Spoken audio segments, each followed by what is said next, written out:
Servus, Glück auf und herzlich willkommen zu einer weiteren FC Bayern Spielanalyse. Diesmal zum 21. Bundesligaspieltag zu Hause gegen die TSG Hoffenheim.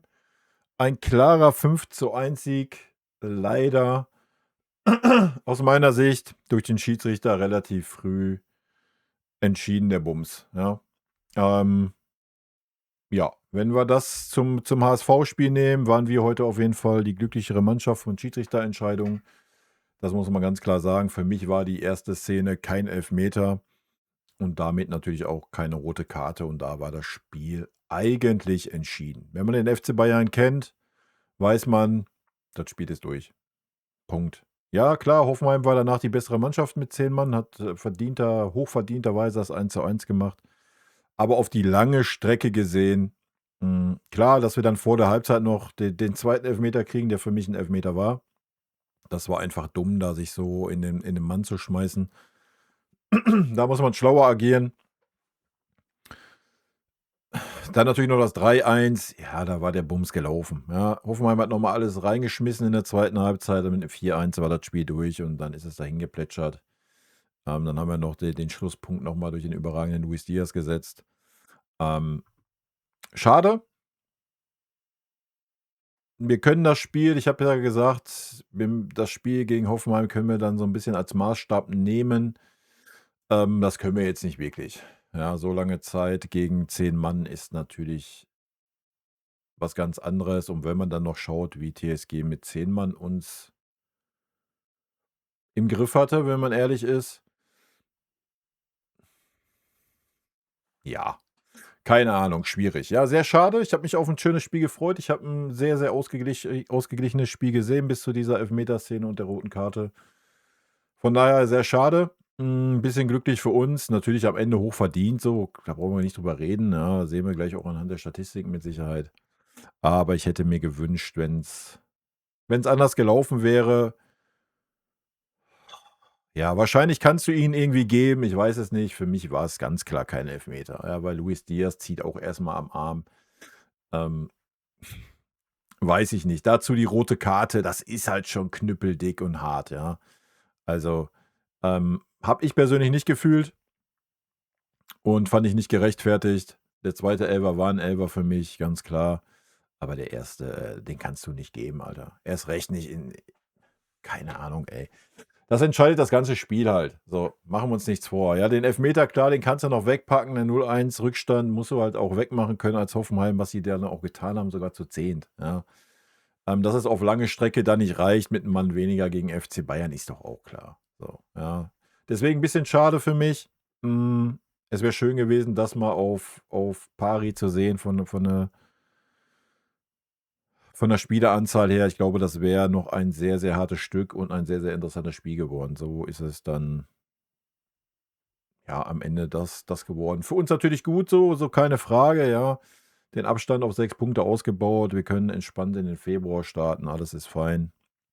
Wir haben Kräfte geschont für Leipzig. Wir haben wichtige Auswechslungen gemacht. Alles ist gut. Ja, einfach ein bisschen schade, ich hätte gerne mal das ganze Potenzial von Hoffenheim gesehen, so von der Mannschaft. Ich denke, wo sie ihre starke oder erste Halbzeit haben sie es gezeigt, ja. Selbst mit 10 Mann haben sie es dann über weite Strecken gezeigt.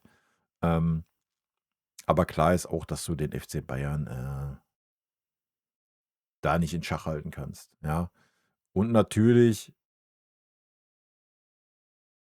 was uns natürlich maßlos in die Karten gespielt hat, so Hoffenheim hat halt auch mit 11 Mann nicht gesagt, keine Ahnung, wir stellen 2 oder 3 Leute gegen Luis Diaz, wir stellen 2 oder 3 Leute gegen Michael Olise. Nein, das waren super, super viele Szenen, wo es 1 gegen 1 war und wir haben gesehen, was Luis Diaz zu leisten imstande ist, wenn er ein bisschen Platz hat, ja. Also gut, damit werfen wir mal einen Blick in die Statistiken, die eine relativ eindeutige Sprache, denke ich mal, dann sprechen sollten am Ende des Tages. Ja, trotz 11 gegen 10 sind wir nur bei 54,5% Ballbesitz. Ich denke, das sagt schon viel aus, ja. Abseits 3:0, Fouls 11:9, Zweikampfquote 56:44. Schüsse aufs Tor 14:4, Schüsse insgesamt 27:9, Ecken 8:3, angekommene Pässe 421:324, Flanken 14:12. Ja, die Statistiken sind natürlich jetzt, wenn wir Schüsse und Schüsse insgesamt nehmen, schon hart. Ja, bedingt auf die zweite Halbzeit. Ne? Erste Halbzeit sah der ganze Bums noch ein bisschen anders aus. Schüsse insgesamt: Harry Kane 7, Luis Diaz 5, Serge Gnabry 3, Torschussvorlagen: Olise 1, Kane 1, Musiala 1. Gewonnene Zweikämpfe: Stanisic 11. Ja, für mich der absolute Knaller heute, der beste Mann in der Viererkette. Luis Diaz 9, Pavlo 7. Ja, genau die 3 Spieler, die ich auch am stärksten gesehen habe in dieser Mannschaft. Ballkontakte: Kimmich 85, Pavlo 80, Upamecano 68. Gefoult worden schenken wir uns wie immer. Gut, damit gehen wir rein in die Benotung. Vincent Kompany, die Aufstellung, ja, war 1:1 so abzusehen. Kann der ein oder andere für sich entscheiden, was er davon hält.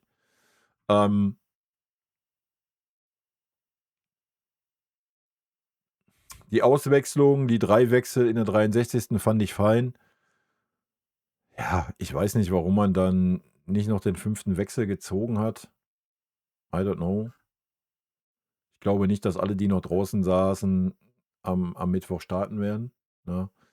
Weiß ich nicht, wenn es 4:1 steht und du gegen 10 Mann spielst, ich glaube, dann brauchst du nicht bis zum Ende deinen letzten Wechsel aufheben, ne? Also, habe ich nicht ganz verstanden, aber gut, sei es drum. Von daher, von meiner Seite gibt es Note 2 für Vinny. Ja, es war nichts, worauf er groß reagieren musste, konnte.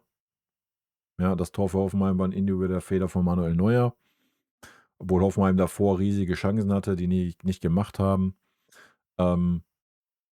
Obwohl, komm, nee, da ziehe ich auf jeden Fall eine halbe Note für ab. Also, wir kommen da gleich zu, wenn wir über Alphonso Davies sprechen. Alles, wo Hoffenheim gefährlich wurde, war über die rechte Seite, unsere linke Defensivseite. Alphonso Davies hat es heute nicht hinbekommen. Ich glaube, ich habe nicht einen Ball gesehen, den er geblockt hat. Nicht einen. Ich hoffe, ihr achtet da mal drauf, ja.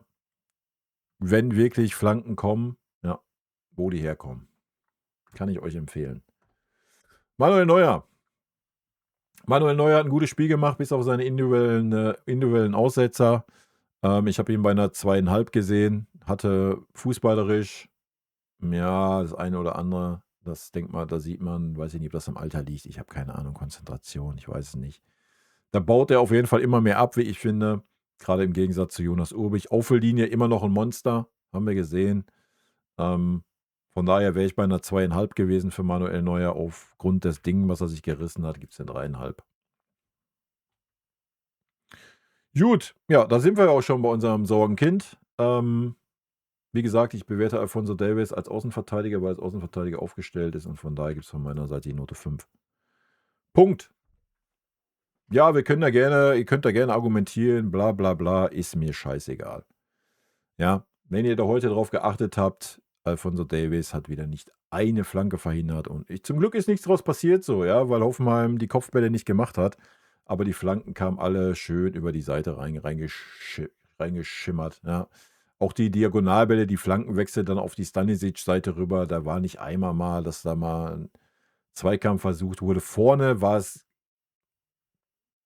auch gar nichts von Alphonso Davies. Ja, was Alphonso Davies heute gezeigt hat, war ein Querpass oder mal ein Pass über 20, 30 Meter auf Luis Diaz. Das war alles. Ja.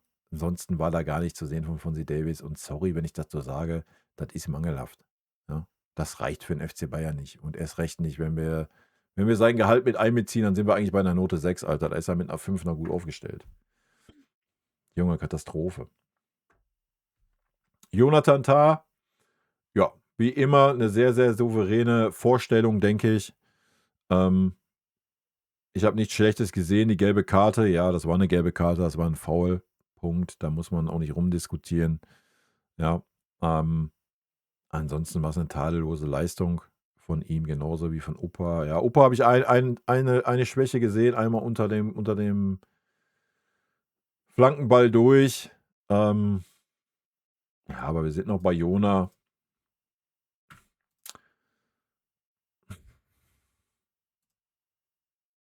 Ich überlege gerade 2,5 oder 3. Ich lasse es mal bei einer 3, einfach, dass der Abstand zu Stani sichtbar wird. Ja, dasselbe gilt für Opa. So 1:1, da habe ich heute nicht großen Unterschied gesehen. Ich habe gesagt, Opa hatte mal so eine Schwäche, wenn wir das Foul, was Tada gezogen hat, ihm schlecht auslegen wollen, was ich eigentlich nicht tue. Ja, Note 3 von meiner Seite auch für Opa. Ja, damit sind wir beim überragenden Mann in der Viererkette. Bei Josip Stanisic. Ja, das war für mich heute überragend. Ja. Da wir uns ein bisschen Luft nach oben lassen wollen, gibt es von meiner Seite eine 1,5. Nicht nur, dass er seine Seite im Griff hatte, ja, das erwarte ich von einem Außenverteidiger. Wenn ihr mal guckt, zweimal hat er in höchster Not im 1 gegen 1 auf der Innenverteidigerposition geklärt, ja, wo er eingerückt ist. Da war kein Joshua Kimmich, da war kein, Pavlo hat auch eine Aktion gehabt, fairerweise, aber da war kein Pavlovic, nee, da war unser Außenverteidiger Josip Stanisic. Ja. Dazu nach vorne hin super sicheres Passspiel gehabt, auch da die Wege gemacht, die Meter gemacht. Also für mich heute, ja, Stani wird vielleicht von den einen oder anderen immer ein bisschen zu sehr unterschätzt. Für mich heute ein überragendes Spiel von Josip Stanisic, ja, muss man mal ganz klar sagen. Kommen wir zu Pavlo. Pavlo hat mir gerade in der Anfangsphase sehr, sehr gut gefallen. Ja, selbstbewusst das Spiel in die Hand genommen, auch defensiv einen oder anderen Laufweg gemacht, den Zweikampf gewonnen, den Körper reingestellt. Ist dann irgendwann so ein bisschen abgetaucht, so für 20, 30 Minuten. Ja, dann war es zweite Halbzeit, war er wieder ein bisschen präsenter, hatte aber auch den einen oder anderen Fehlpass nach vorne drin gehabt. Aber im Großen und Ganzen war auch das eine ordentliche Vorstellung. Ich gebe ihm die 2,5, ey. Wie gesagt, so die ersten 20, 25 Minuten war er schon sehr, sehr präsent. Ja. Gut, damit sind wir bei seinem Companiero. Auch Josh war heute ordentlich, muss ich sagen. War umgekehrt zu Pavlo. Ja, war der Zeit, wo Pavlo so präsent war, war von Josh relativ wenig zu sehen. Ja, defensiv auch heute wieder seine Schwächen gehabt. Da war Pavlovic einen Tacken stärker, fand ich. Und dafür hat er natürlich 1, 2 gute Bälle vorne reingespielt, die Pavlovic nicht gespielt hat.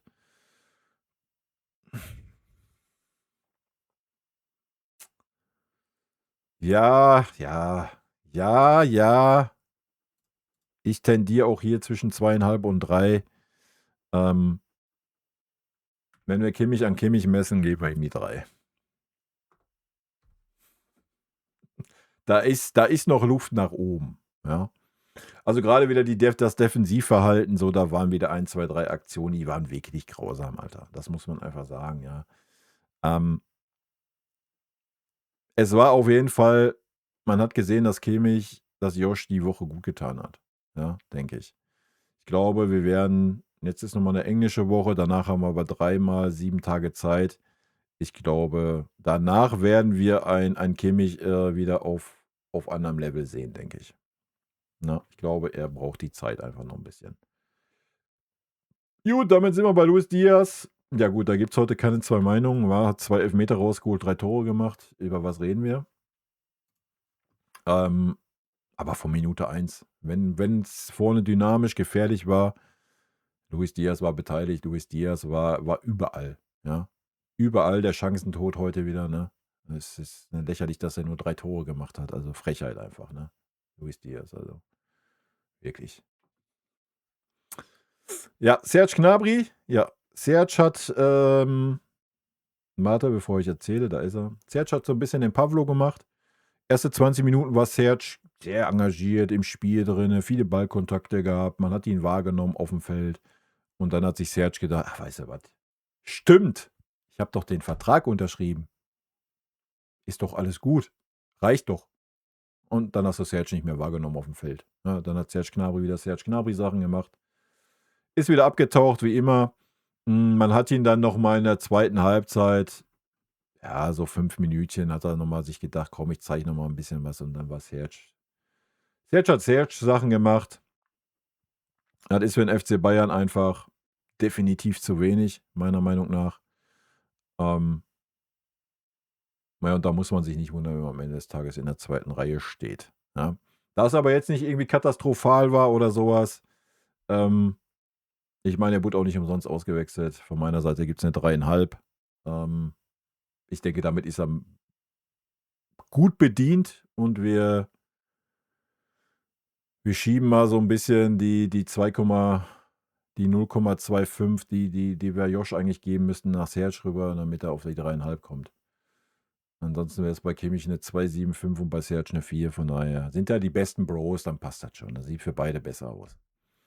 Gut, kommen wir zu Michael Olise. Ja, an Michael Olise gemessen war das heute Note 3. Da erwarte ich eine Menge mehr. Defensiv stark, ja, das muss man mal sagen. Defensiv wirklich mitgeackert, auch wenn er einen Ballverlust hatte, nachgesetzt, gleich hinten auf die Position gegangen. Das war richtig gut. Nach vorne war das heute ein bisschen wenig. Vielleicht aber auch, weil Luis Diaz so rausgestochen hat. Ich überlege gerade, ob ich auf eine 2,5 gehe, aber haben wir bei Josh auch nicht gemacht. Bleiben wir bei der 3 bei Michael Olise. Er wird es verkraften können. Denke, er weiß selber, dass das nicht sein bestes Spiel war und das ist auch völlig fein. Ja, damit kommen wir zum Mister. Der Mister heute 2 Elfmeter gemacht. Ansonsten 3 fette Chancen liegen gelassen. So, das gehört auch zur Wahrheit, ja. Ja, aber was wollen wir beim Spieler schlecht reden, wenn er 2 Tore macht und dann noch einen überragenden Konter einleitet mit der Vorlage. Von daher gibt es eine 1,5. Aber ja, da waren heute, ich meine, gut, der eine hat Baumann überragend gehalten, hat er dann an die Latte gelenkt. Da gibt's gar nichts vorzuwerfen an Harry Kane. Das Riesending war erste Halbzeit, was er neben das Tor setzt, das weiß er selber nicht. So, das war vielleicht das einzig Schwache. Ich glaube, Harry Kane hat heute ein bisschen gebraucht, bis er so richtig da war gefühlt. Aber Harry Kane ist Harry Kane, Alter. Ja, und heute fand ich es auch eine sehr gute Mischung zwischen: „Ey, ich komme aus der Tiefe, bin aber auch schnell genug vorne“, ja? Hat man auch gesehen, da ist ein bisschen besser die Abstimmung da. Und ihm hat wahrscheinlich die Pause, auch wenn er angeschlagen war, krank war, gut getan. Und es war auch völlig richtig, ihn dann auszuwechseln. Und der Wechsel steht hier gar nicht, sehe ich gerade. Wir haben ja 5 Wechsel gemacht, Alter. Okay, dann habe ich in Kompanie Unrecht getan, ne? Er hat dann noch Harry Kane ausgewechselt und hat Jackson gebracht. Wild. Ja, FC Bayern Seite ist genauso so stark wie ich revidiere meine Note und mache eine Note 2 bei Vini. Ja. Wobei ich Alphonso Davies, das hätte er auch sehen müssen, den hätte er, aber gut, ist anderes Thema. Das war letzte Saison dasselbe, da hat dann Alphonso Davies auch durchgezogen. Ich hoffe für ihn, dass das wieder aufgeht. Ja, dass er wieder an Alphonso Davies so festhält, wie er gerade festhält. Ich bin gespannt, ja. We will see. Gut. Damit haben wir die erste 11 durch. Und damit kommen wir zu den Einwechslungen. Angefangen bei Jamal Musiala, der sehr bemüht war, dem wenig gelungen ist, der wieder zu verspielt heute war. Verständlicherweise, der ist froh, der ist da, er hat gesprüht vor Spielfreude, vor Ehrgeiz, nicht falsch verstehen. Aber ihm ist halt relativ wenig gelungen. Ja. Und von daher gibt es von meiner Seite eine 3,5. Ja, Lennart Kahl war noch einen Tacken schlechter, meiner Meinung nach. Ja. Symptomatisch war die Szene mit seinem Übersteiger, wo er dann vom gegnerischen Spieler den kriegt. Und die Kommentar stark gemacht. Sollte sich vielleicht mal wieder auf die Grundsachen konzentrieren. So, ja, hatte dann 1, 2 gute Pässe, ja, alles gut. Von daher gehe ich da auch mit einer 3,5 mit. Aber auch da ist eine Menge Luft nach oben. Aber ich glaube, auch da hat man gesehen, dass es schon 'n Tacken wieder besser ist, ja. Wie gesagt, Wir müssen ihn benoten. Es ist nicht ganz fair, so 'n 17-Jährigen gegenüber, ja, aber ich muss ihn halt an gewissen Maßstäben messen und, von daher ist es 'ne 3,5, ja, und das ist schon 'ne wohlwollende 3,5. Gut, Hiriko Ito. Ja, Hiriko Ito siehst du immer dann,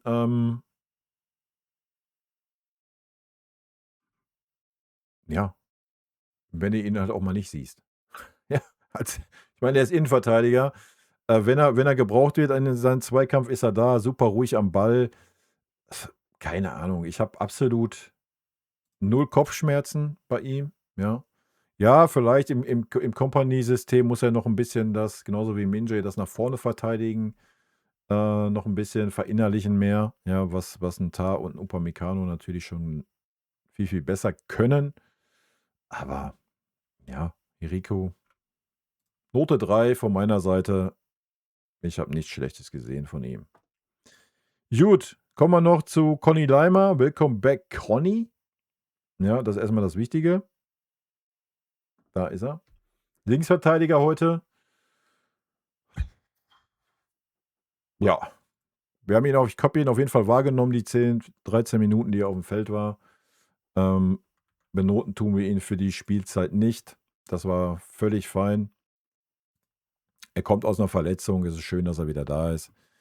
Er hatte 1, 2 Läufe, ja, und damit ist auch eigentlich alles gesagt. Jetzt gucke ich mal eben noch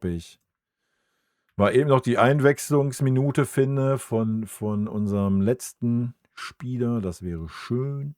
Ja, dann weiß ich, ob ich ihn benoten kann. Es wäre wahrscheinlich besser für Jackson, wenn ich ihn nicht benoten kann. Und sage ich auch, wie es ist. So, Aufstellung. 68. Jackson für Heavy. Ja, keine Ahnung, warum der Wechsel auf der Bayern-Seite untergegangen ist. Es ist, es ist, wie es ist, wa? Gut. Ja, ist so eine Grauzone. Ja, sind 25 Minuten. Eigentlich bewerten wir bei einer halben Stunde. Hm, von daher sagen wir mal, er hat heute Glück gehabt. Kriegt nur das Sternchen, das heißt keine Benotung, weil zu wenig Spielzeit. Ich meine, er hatte die Laufwege, er hat sich 2, dreimal in Position gebracht. Was er dann gezeigt hat, das war nix. So, das war gar nix. Ja, das muss man auch mal sagen. Also, das ist einfach ja auch zu wenig für den FC Bayern. Sorry, ja. Ja, dass er nicht ganz in das System passt, sei mal dahingestellt, alles ist gut. Wie gesagt, vielleicht wird er noch wichtig, ja. Ich würde ihm noch gar nicht jetzt hier irgendwie für die Saison benoten. Aber heute war das